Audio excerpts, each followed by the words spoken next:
Hello, everybody. Hope you are doing well today. I'll just give this a second here. But for those that I have not met before, my name is Lori, and I am a business success coach who helps aspiring digital nomads and entrepreneurs to build profitable remote based businesses that give them the freedom of time and location that they've been looking for and allow them to hit their financial goals in their business within the next 12 months. Today, I am joined by Mackenzie, a Pinterest strategist, focusing on empowering coaches to fill their courses using Pinterest.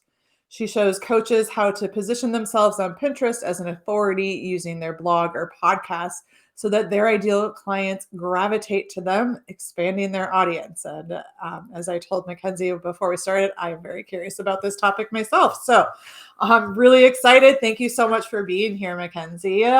Would love to hear even just a little bit more about your story before we really dive in to the Pinterest side of things and give us just a little bit of background. I know you're a mom, right? Yes, yes. Well, thank you so much for having me.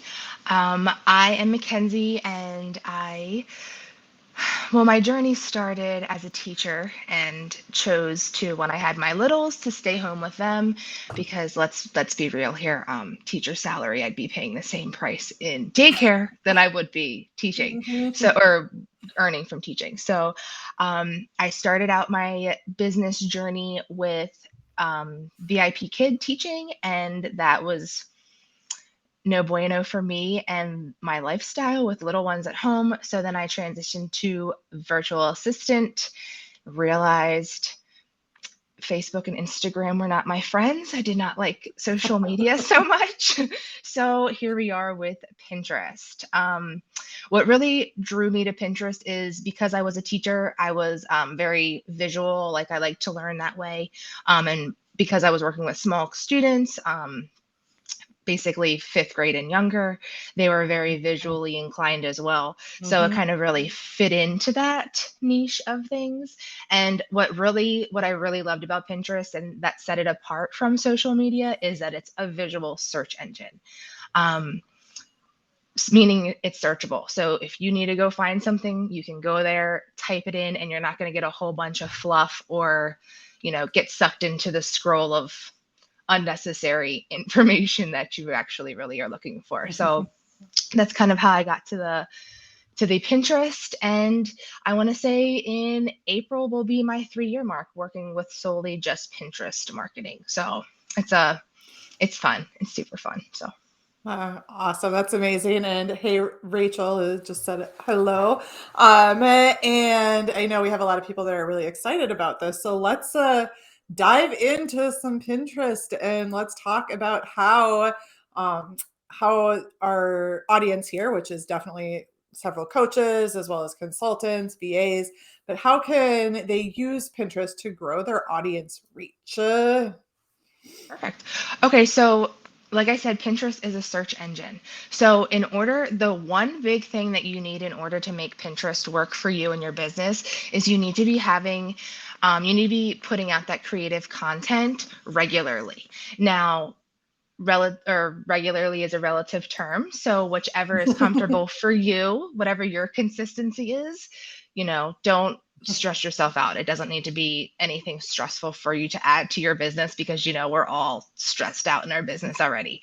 So you really need to have that either that blog going out, that podcast going out, and even a vlog. Now, I know a lot of people really utilize YouTube. So what I recommend to the YouTube users is that you actually take your YouTube video and you embed it on your website, because ultimately Pinterest wants you to go from Pinterest to your website. So that's really how you are generating those leads, is your Mhm. Pinterest is that top of the funnel. So you're really kind of grabbing at this wide audience and bringing them in with your graphics and your titles and your text overlay on your pins, because ultimately that's what's going to get their attention. So you're getting their Mhm. attention, and then they're clicking that pin, and it's taking them right to that blog post, right to that lead magnet, right to that podcast. So that way you can really kind of once you captivate them and you get them to your website, you're able to get them to like, know, and trust you by feeding them all the juicy information that you have to share with your audience. So it's really a great platform to, like I said, that top of the funnel, where you can really kind of draw in a whole bunch of people. And the best part about it is you can use your graphics in different ways. And graphics meaning those static pins on what you're putting out, that like the picture for your blog post, is you can really have different types, like the different types of people in your audience gravitate towards different things. You might have somebody that's really inclined to see a picture and they're going to click on that picture because that picture is interesting to them, or that text overlay. So that title that's on that pin because people are reading. So you want things that are like super clear, concise, that's going to draw in those people. So no script fonts, guys, no script fonts, because no one can read that. It's very pretty, but no one can read it. So yeah, yes. I'm guilty of being that person. Yes. I mean, yes, like my website has some script on it and I'm like, I really like it. I don't know if it's practical, but I really like it. But so you're really able to draw in those people. And the cool thing is right now Pinterest used to be 80 female, 20 male. It's definitely starting to even out now. Really? There's more 50-50 users, not totally 50-50, but it's definitely, that gap is definitely getting smaller. And they just had their Pinterest summit a few weeks ago, and they said their biggest stat was 400 million people go to Pinterest daily. So that means you have the ability to reach those people. So why not use this platform, which is essentially another place to house your content? Because like what I was saying to Lori earlier was, you might have put out a blog post a year ago, but your audience wasn't ready to receive it. But because you've made a pin for it and put it on Pinterest and it's searchable, the audience that's now ready to consume that information can now still find your blog post or your podcast from a year ago. Like, think of it, everybody thinks that Pinterest is recipes and, moms trying to have birthday parties and things like that. But as an example, you go to that cookie recipe and that blog or that recipe blog was probably from 2017. And it's still bringing people into their website. It's still bringing people into that information because it's that good. It doesn't need to be recreated. Let's not recreate the wheel. We're not here to make more work for ourselves. Let's take what we have and make it work for us. Absolutely. Repurposing content. I mean, I know that's something that I always stress with clients too. Like, you don't need to recreate the wheel. So whether it's, Instagram or Facebook or your blog or Pinterest, life is so much easier when you can repurpose, right? Yes, so much easier. And another cool thing about Pinterest is you have your static pins, you have video pins, which they are now starting to phase out. And you now have the ability to have idea pins, which before, idea pins were just solely for you to stay on Pinterest, but now you're able to actually add your URL in there, which you can copy and paste it into a new tab. But an idea pin is a really great way for your audience to get to like. I'm sorry, I can't speak today. And trust. Yes, know, like, and trust you. Thank you. Because an idea pin, the idea around that is that you're giving them quick, actionable steps, quick, digestible pieces of information that they can take away with them. So that's another quick way to kind of grab your audience's attention and be like, oh, she really knows what she's talking about. I need to save this for later. I need to go to her website and see what else she has to offer me, because if this is what she's giving out just in little tidbits, imagine what she has on her website for me to learn from. So it's just a great avenue, and it's searchable. So I love that. Love that. Searchable, which also means that there is analytics, right? And I'm all about Yes, the data, very into the whole data driven business. And a lot of people don't pay attention to that. But I know that that is something that you've mentioned. So let's talk about that. Like, how can you use the data that you get um, to benefit you and your business? for sure. So if you go into the back end of Pinterest and look at the analytics that you're getting now, I do want to state that Pinterest is a slow grow. It's not going to be something that's just going to happen overnight. We really want to see that 2 to 5% growth each month. And I know that might scare some people, but it's really worth the wait because again, it's the search engine aspect of things. Um, Hmm. but when you look at the analytics, you're able to see, okay, I always say impressions. So Hmm. there's three types of analytics that I look at in Pinterest. Impressions, um, saves, and outbound clicks.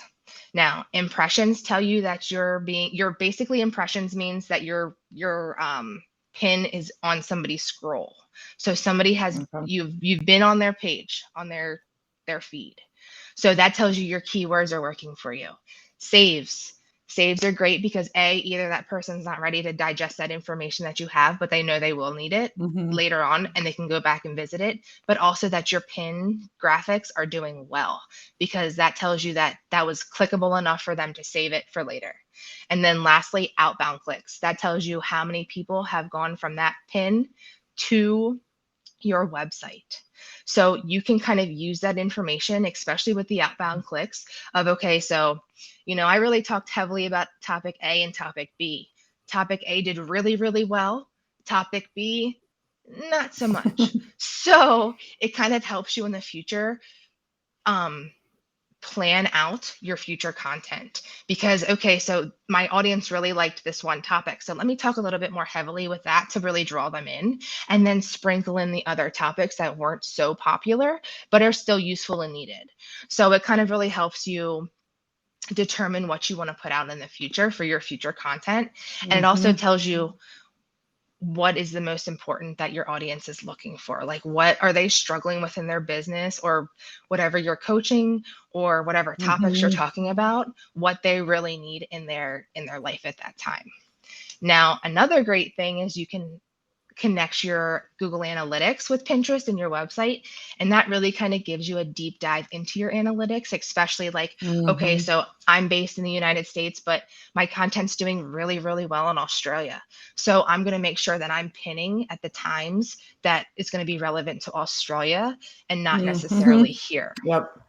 So you're really able to gravitate towards um, really fulfilling what your audience is needing to meet them kind of halfway. So, and you're able to really see, again, you're able to see what content's doing well.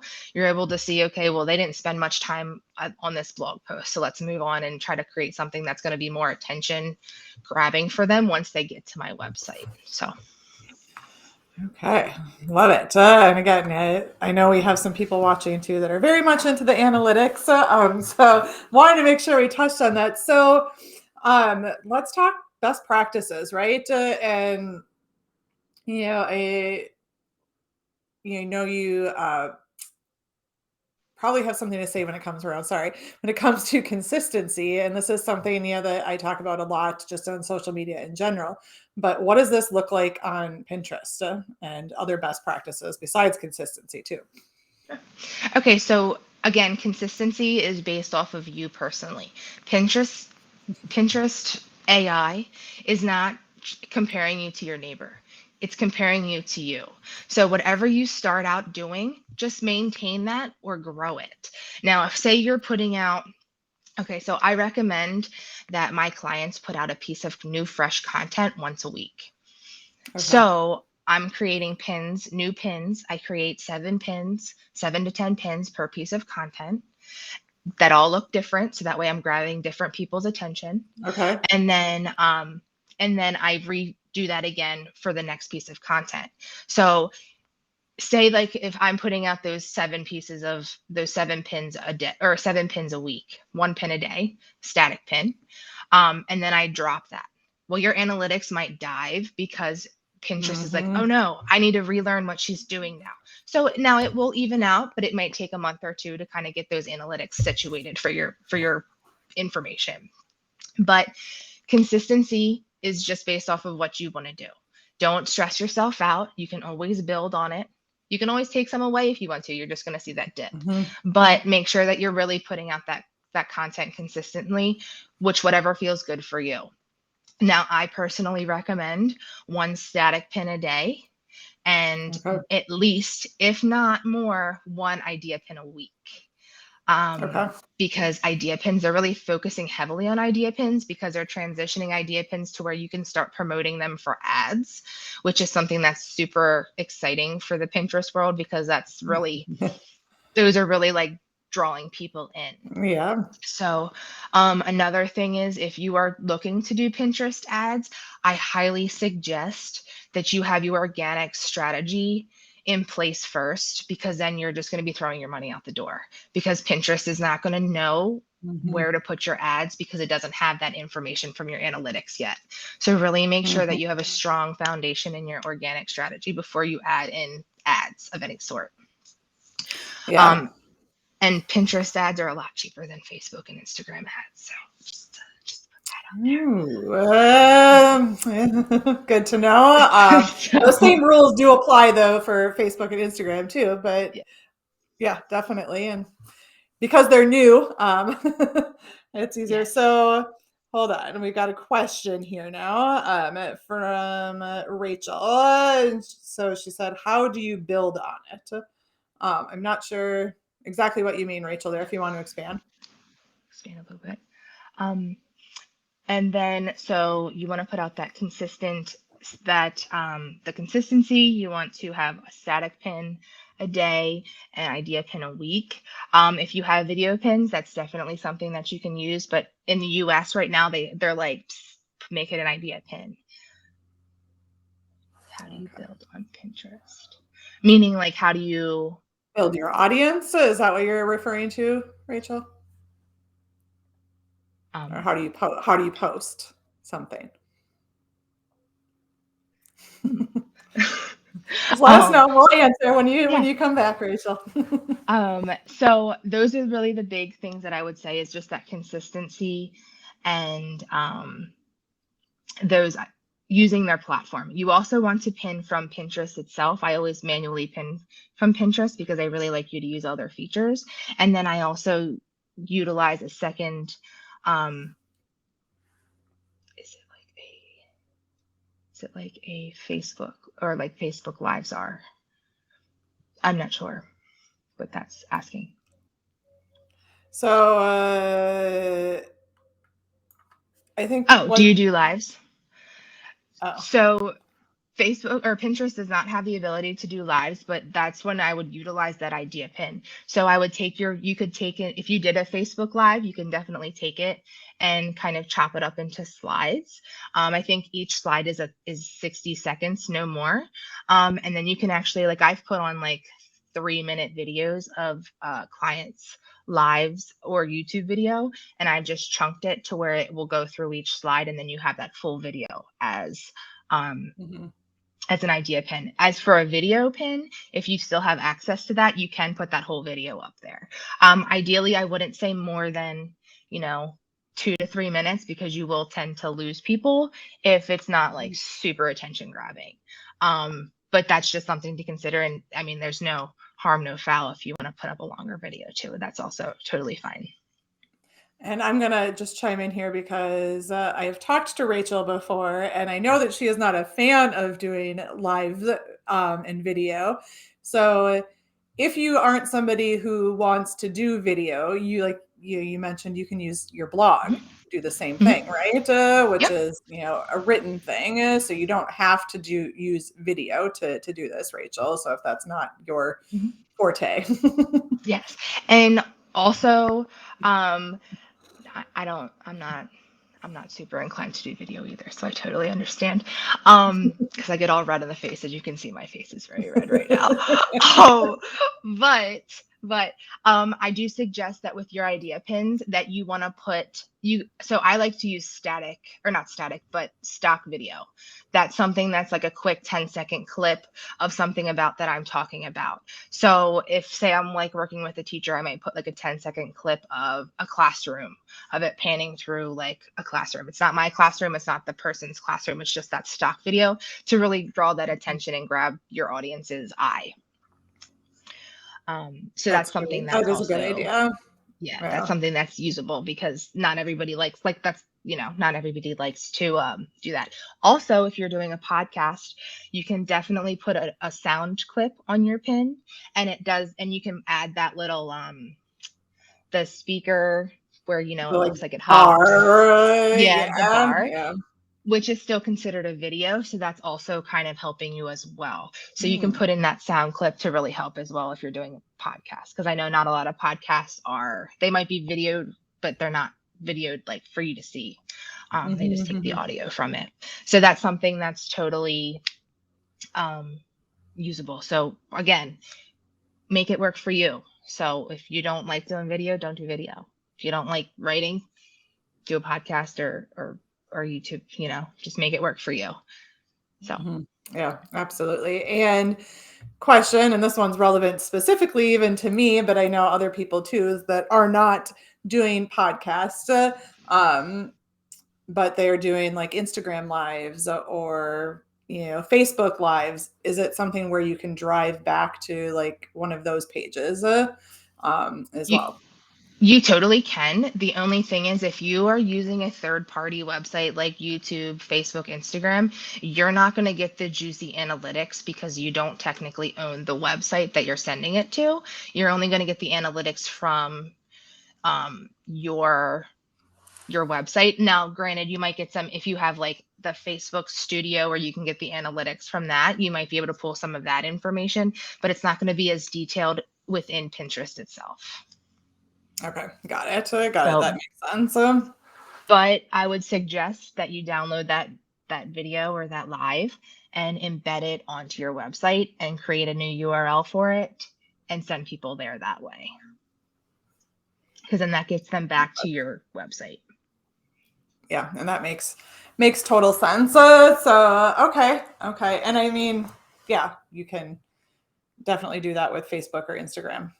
So this has been so educational. As I told Mackenzie before we started, some of you know that I have another business, which is a wedding planning business, and yeah, for that I've definitely thought to use it, but never in like consulting and coaching.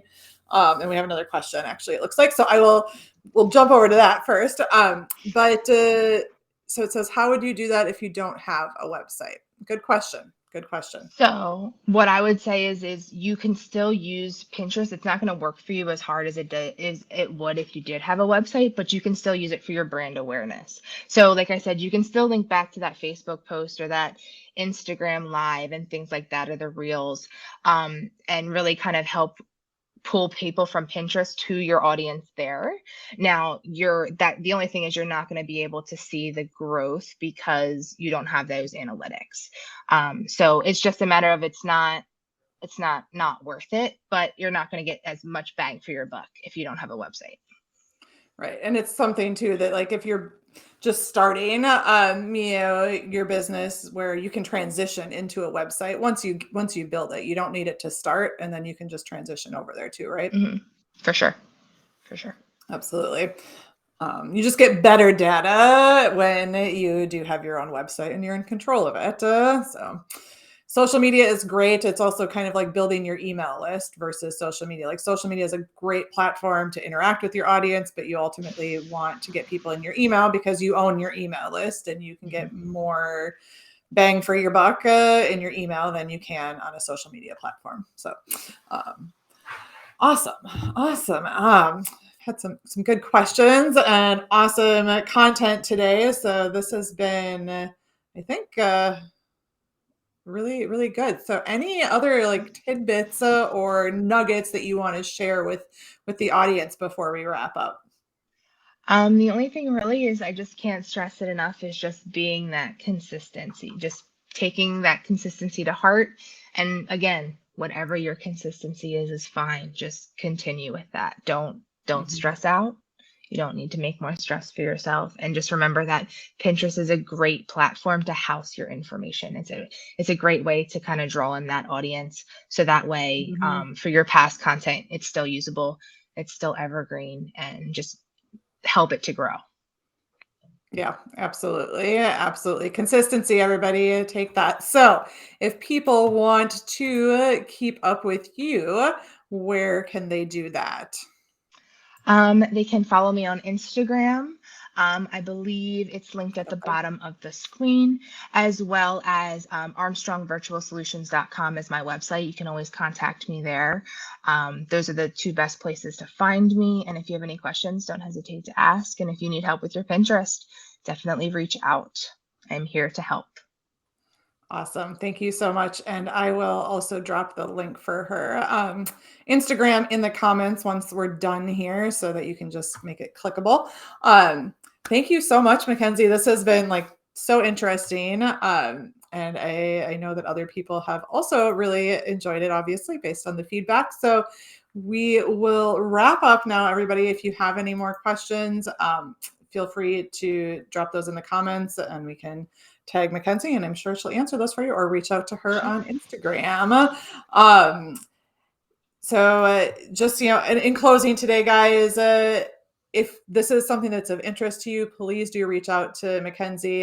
This is obviously a great strategy to grow your business and to fill those courses, whether you're a coach, consultant, or otherwise, honestly. And if you maybe aren't there yet and you're struggling to build your business or overcome some of those fears around your marketing, your sales, and putting yourself out there, feel free to reach out to myself and my team.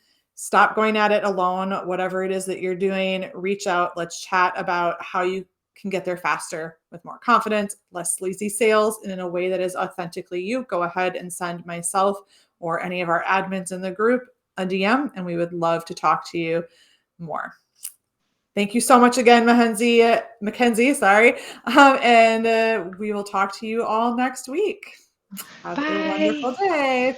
Bye-bye.